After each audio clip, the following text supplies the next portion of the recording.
আজকে কালার নিয়ে কথা বলবো। কালার হচ্ছে গ্রাফিক ডিজাইনের সবচেয়ে গুরুত্বপূর্ণ একটি উপাদান। তো এই কালার তো অনেক রকম হয়, যেমন লাল, নীল, সবুজ, হলুদ, বেগুনি, কমলা, এই ইত্যাদি ইত্যাদি। সংখ্যাটা এত বেশি যে গুনতে গুনতে মাথা নষ্ট হয়ে যাবে, কিন্তু তারপরেও সব গুনে শেষ করা যাবে না। তো এই এক একটা কালার এক এক রকম মুড প্রকাশ করে, এবং কালারের এই মুড ডিজাইনের উপরও অনেক প্রভাব ফেলে। আর তাই ডিজাইনের জন্য সঠিক কালার নির্বাচন করা সত্যিই খুব জরুরি। নইলে পুরো খাটনিটাই বৃথা। মানে আমাদের এত কষ্ট করে বানানো ডিজাইন কোনো কাজে আসবে না। আর কালার নির্বাচন করা মানে এই না যে ইচ্ছা মতন যে কোনো একটা কিছু দিলেই হবে। কারণ যারা এই ডিজাইনটা দেখবে বা যাদের জন্য এটা তৈরি করা হচ্ছে, তাদেরও তো একটা নিজস্ব ভালো লাগা বা মন্দ লাগার একটা ব্যাপার আছে, সেটাও তো মাথায় রাখতে হবে। তাই ডিজাইনের জন্য উপযুক্ত কালার নির্বাচনের কাজটা যাতে সহজ হয়, তার জন্য আমরা গ্রাফিক্স ডিজাইনাররা একটা থিওরি ব্যবহার করে থাকি, যেটা কালার হুইল থিওরি নামে বেশি পরিচিত। তো এই থিওরিকে কাজে লাগিয়ে কালার নির্বাচন করার কাজটা কিভাবে করতে হয় সেটা জানতে হলে আগে জানতে হবে এই কালার হুইলটা কিভাবে তৈরি করা হয়।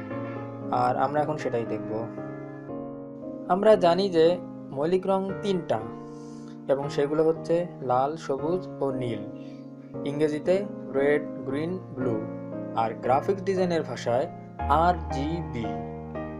মৌলিক এই তিনটা রঙের সেটকে বলা হয় প্রাইমারি কালার। তো এই প্রাইমারি কালার এর যে কোনো দুইটা রং মিলে একটা নতুন রং তৈরি হয়। যেমন লাল ও সবুজ রং মিলে তৈরি হয় হলুদ রং। তো এইভাবে লাল সবুজ, সবুজ নীল ও লাল নীল মিলে নতুন তিনটা রং তৈরি হয়, যেমন ইয়েলো, সায়ান ও ম্যাজেন্টা। নতুন তৈরি হওয়া এই রঙের সেটকে বলা হয় সেকেন্ডারি কালার। এ তো গেল প্রাইমারি ও সেকেন্ডারি কালারের হিসাব। এইবার এই প্রাইমারি কালার ও সেকেন্ডারি কালার মিলে আরও বাকি যে রঙগুলো তৈরি হয় তাদেরকে বলা হয় ইন্টারমিডিয়েট কালার, যেমন এইগুলা।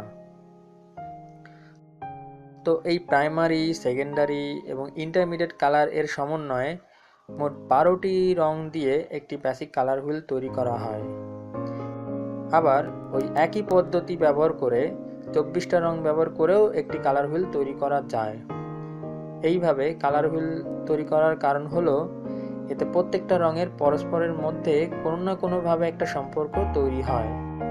আর তাই কালার হুইল ব্যবহার করে ডিজাইনের জন্য উপযুক্ত রং নির্বাচন করার কাজটাও সহজ ও সার্থক হয়, এবং ডিজাইনটাও দেখতে কমফোর্টেবল লাগে।